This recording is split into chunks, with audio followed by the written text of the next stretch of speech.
আসসালামু আলাইকুম everyone, welcome and welcome back to our channel. আজকে আমি দেখাবো আমি কিভাবে পাক্কি বিরিয়ানি রান্না করি। তাহির পাপা অনেক দিন ধরেই আমার কাছে বিরিয়ানি খেতে চাচ্ছিল, বাট সময় হচ্ছিল না। তো আজকে আমরা হুট করেই রান্না করে ফেললাম। তো চলেন আজকে দেখে আসি কিভাবে আমি পাক্কি বিরিয়ানিটা রান্না করি। আশা করি সবাই আমাদের সাথেই থাকবেন।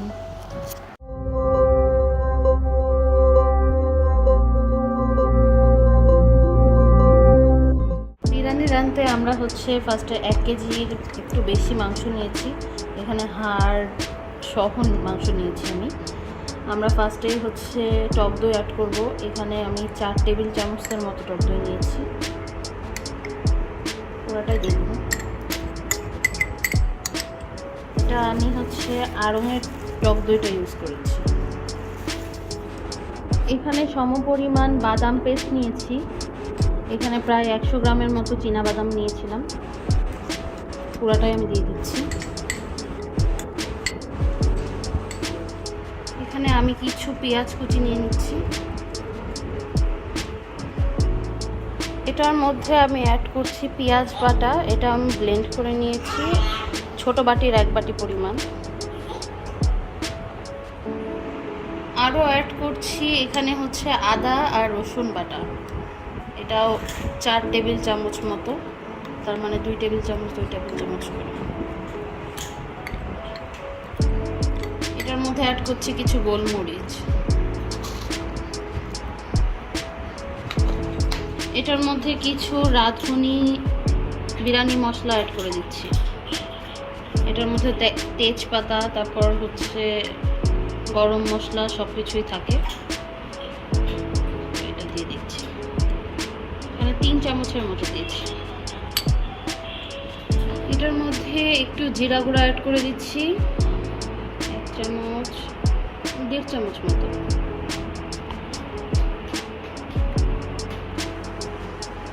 আর দিচ্ছি ঝালের গুঁড়া। কতটুকু ঝাল খাবা, বেশি না কম? তাহলে 2 চামচ।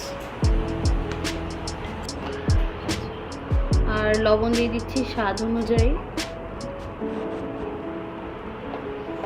এখন সব কিছু একসাথে ভালো করে ম্যারিনেট করতে হবে, সুন্দর করে। এটা আমি মাখায়, যেহেতু আমরা এখনই খাবো এটা, তো আমি 1 ঘন্টা মতো ম্যারিনেট করে রাখবো। আর এই ভেতরে যে পানিটা দেখতে পাচ্ছেন, এটা আমি কিন্তু এক্সট্রা অ্যাডিশনাল কোনো পানি দিইনি। এটা মাংস থেকেই বের হয়েছে, এক্সট্রা পানির কোনো দরকার নেই এখানে। এটার মধ্যে কিছু পরিমাণ তেল অ্যাড করা লাগবে। এটা একটু পরিমাণ মতো, যে যার পরিমাণ মতো তেল দিতে পারেন। এই মাংসটা পুরা ওভারনাইট যদি ম্যারিনেট করে রাখা যায় সেক্ষেত্রে আরও বেশি মজা হয়। আর যদি কেউ 4-5 ঘন্টা রাখতে চান সেক্ষেত্রে ম্যারিনেট করার পর অবশ্যই ফ্রিজে রাখতে হবে। 1 রাত রাখতে চাইলেও সেটা ফ্রিজে রাখতে হবে, না হলে কিন্তু এটা গন্ধ হয়ে যাবে। যেহেতু আমরা 1 ঘন্টার মতো রান্না করবো, সো আমরা আর ফ্রিজে রাখতে চাই না।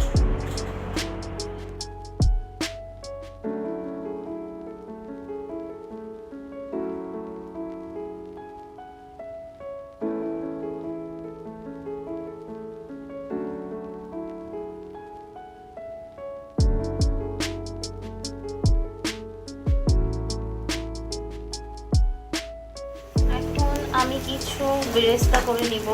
বেরেস্তাটা মাংস যখন ভুনা করব, মাংসের মধ্যে দেওয়া লাগবে। তো এটা আমি এখনই ভেজে রেখে দিচ্ছি। আমার বেরেস্তা ভাজা অলমোস্ট হয়ে গেছে, এখনই আমি অফ করে দিব, না হলে এটা বেশি পুড়ে যাবে।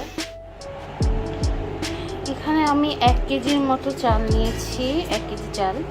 আর মাংস যেহেতু 1 কেজির একটু বেশি নিয়েছি, তো চাল এখানে আমি 1 কেজি নিয়েছি। এটার মধ্যে একটু পানি দিয়ে আমি 10-15 মিনিটের জন্য একটু ভিজিয়ে রাখবো। যেই পাত্রে আমি পোলাওটা রান্না করব সেটাতে আমি একটু তেল দিয়ে তার মধ্যে লবঙ্গ, কিছু দারচিনি আর তেজপাতা দিয়ে দিলাম। এটা গরম হওয়ার পর এবার আমি কিছু জিরা অ্যাড করব।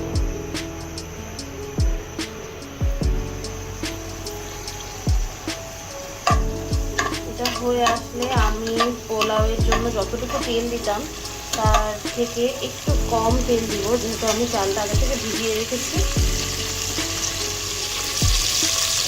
এটা ফুটছে, এখন আমি এটার মধ্যে পানি দিব।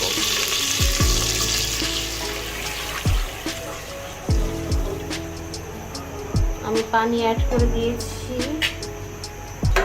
এখন এটার মধ্যে অ্যাড করব লবণ। চালে যতটুকু লাগে পরিমাণ মতো একটু লবণ অ্যাড করে দিলাম। এই পানির মধ্যে এখন আমি অ্যাড করব 1 কাপ পরিমাণ দুধ।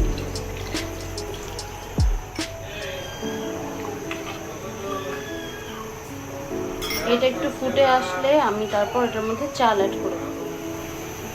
এই পানিটার মধ্যে বলক উঠে গেছে, এখন আমি এটার মধ্যে চালটা অ্যাড করব। এটা জাস্ট নর্মাল পানিতে ভেজানো ছিল।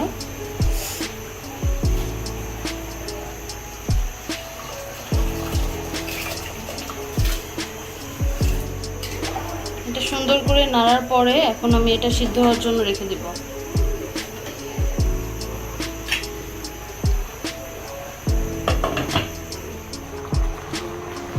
এদিকে আমি মাংসটা চুলায় বসিয়ে দিয়েছি।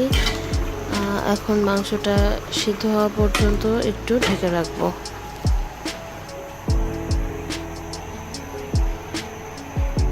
আমার পোলাওটা হয়ে গেছে, এখন আমি এটার মধ্যে একটু সামান্য পরিমাণ কেওড়া জল দিয়ে দিচ্ছি।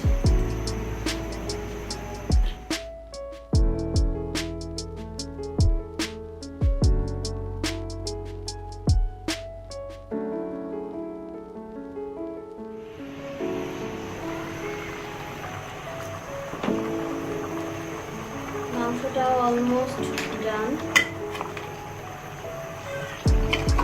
মোটামুটি সিদ্ধ হয়ে গেলে আমরা মিক্স করে ফেলবো। বেরেস্তাটা একটু চিনি দিয়ে আমি মাখিয়ে নিচ্ছি, অল্প চিনি।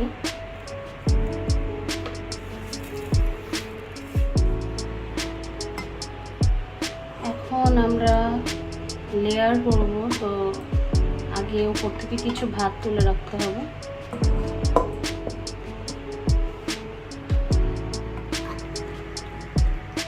এখান থেকে অল্প করে এটার মধ্যে দিতে হবে।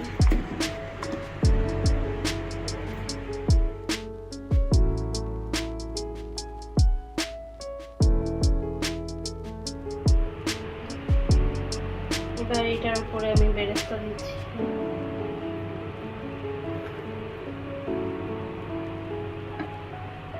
এখন আমি আরেক লেয়ার করে ভাত দিয়ে দেব।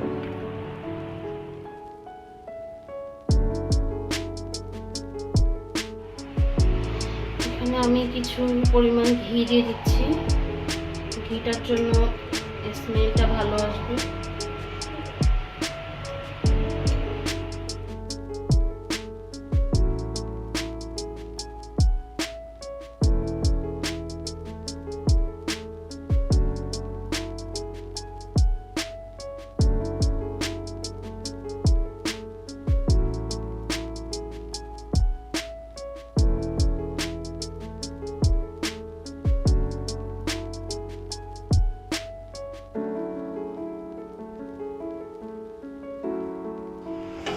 আমার সেকেন্ড লেয়ারও দেওয়া কমপ্লিট। এখন উপরে আর কিছু যেটুকু ভাত ছিল ওটুকু দিয়ে দিয়েছি। এখন আমি এটাকে ঢেকে আর একটু দমে দিব, একদম মিডিয়াম লোতে।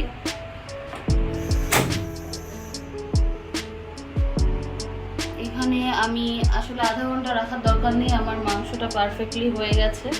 আমি 10 মিনিটের মতো রাখবো, রেখে তারপর আমরা সার্ভ করব আর এনজয় করব।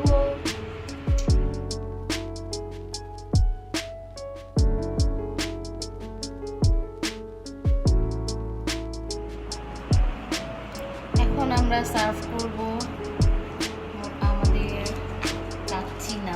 Pakki biryani. Almost ready, almost না, ফুললি রেডি। এটা হচ্ছে তাহির পাপার জন্য। তাহির পাপা নল্লি পছন্দ করে।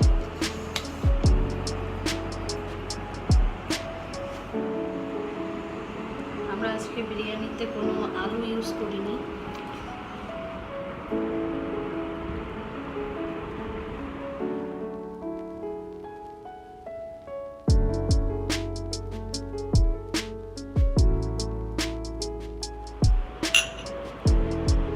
চিয়ার্স। কেমন হয়েছে বলো? খেয়ে তো দেখি। আচ্ছা খেয়ে বলো। ওকে।